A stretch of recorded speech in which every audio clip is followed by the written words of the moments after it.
No, these are not Ninja throwing stars, even though, sorry.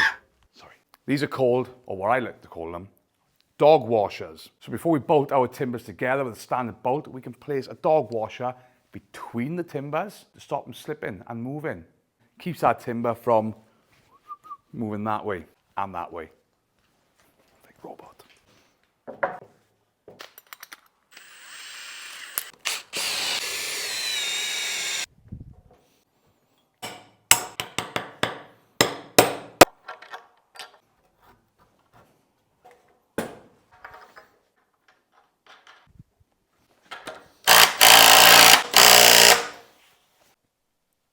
So just like a timber sandwich with our filling in the middle, we've got an anti-slip bolted timber.